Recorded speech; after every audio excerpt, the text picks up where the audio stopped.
కూరగాయల వాడి దగ్గర పళ్ళవాడి దగ్గర బేరం వాడద్దు. మీకు ఓపుకుంటే ఏసీ హోటల్కి వెళ్ళి బేరం వాడండి. అక్కడ వద్దండి. కూరగాయలు అలా ముసలావిడ గతి లేక అమ్ముకుంటుంది. అది పట్టుకొస్తే 2 వంకాయలు ఎక్కువ ఇచ్చుకో సాగదీత. ఇక్కడ చచ్చిపోయింది. అందులో పుచ్చు వంకాయలు ఉంటాయమ్మా, సగం వంకాయలు పోతాయి. దాని నెత్తి మీద ఉన్నదో 10 కేజీలు, అందులో 3 కేజీలు పోతాయి. ఆ 7 కేజీల్లో దానికి వచ్చే సొమ్ము ఎంత? అది చెప్పిన రేటుకు పుచ్చుకోవాలి ముందు, అంతే. కూరగాయల దగ్గర పళ్ళ దుకాణం దగ్గర బేరం ఆకూడదండి, చాలా తప్పది. ఏదో పాత పేపర్లు అమ్ముకునే దరిద్రపు మేళాలు కూడా ఉన్నారు ప్రపంచంలో. పాత పేపర్లు దానం ఇచ్చేయాలి, అమ్ముకోవడం పెట్టండి నికృష్ట పని. అదే చదివేసాం పేపర్, అదేదో అయిపోయింది, ఎవరికో ఇచ్చేయాలి. అవి కూడా కూర్చుని చిల్లర కొట్టు చిట్టెమ్మలో ఇక్కడ కూర్చుని ఇక్కడ తక్కడ అయ్యి సరిగ్గా చూసు. అబ్బా అంత ధర్మకాట. సుప్రీంకోర్టు జడ్జి పనికిరాడు ఇక్కడ. ఇంత చేస్తే వచ్చేది 30 రూపాయలు 40 రూపాయలు. ఏం చేసుకుంటావమ్మా?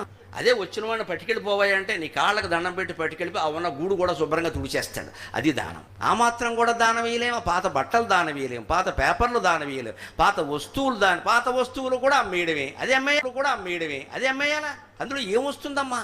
ఇంకా విచిత్రమైన వార్త నేను మా శ్రీమతి ద్వారా విన్నాను. వీలైనంత తొందరగా మహిళలకు చెప్పేయడం మంచిదని చెప్పేస్తున్నా. జుట్టు రాలిపోతుంటే ఆవిడైనా వేలికి చుట్టి తెలిసిపోయింది, నేను చెప్పక్కలా. చుట్టు చెత్తపుట్లో ఎక్కడో వేస్తూను ఈ జుట్టు కూడా తీసుకుని స్టీల్ గిన్నెలు ఇస్తారట. అయ్య బాబో, ఇది వేదం కంటే గొప్ప మాట అన్నాను నేను. నీకెలా తెలిసిందన్న? ఎవడో యూట్యూబ్లో పెట్టారండి. యూట్యూబ్లో ఇటువంటి దరిద్రపు విషయాలా? ఇది కూడా అమ్మేయాలా?